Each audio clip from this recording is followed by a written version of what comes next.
Cet homme d'affaires cherche à tout prix à coucher avec toutes les femmes de sa boîte. Officiellement, c'est un patron puissant, respecté, riche, à qui tout réussit. La compagnie paie bien, les primes sont généreuses, les perspectives brillantes. Mais derrière ce vernis de réussite se cache un pacte sombre que peu de gens osent nommer. Car cet homme ne propose pas seulement ses avances pour satisfaire une pulsion sexuelle. Non.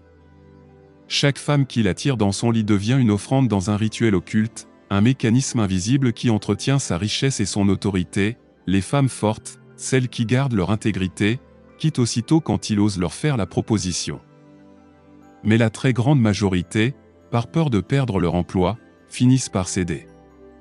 Certaines sont mariées, mères de famille, croyantes. Mais toutes se retrouvent prisonnières d'un dilemme, refuser et risquer le licenciement, ou accepter et vendre leur corps dans une mécanique immonde.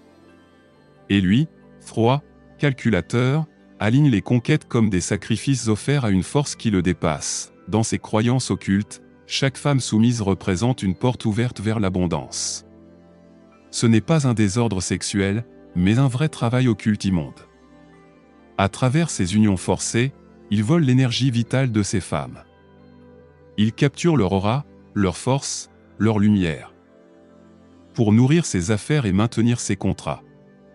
Les femmes, elles, en sortent vides, affaiblies, parfois malades, parfois ruinées intérieurement, comme si une part de leur vie leur avait été arrachée, et pourtant, à l'extérieur, on continue de dire que cet homme est un modèle de réussite. On l'invite dans les conférences, on applaudit ses résultats. Mais la vérité est que son empire repose sur le pillage invisible de l'âme de ses employés.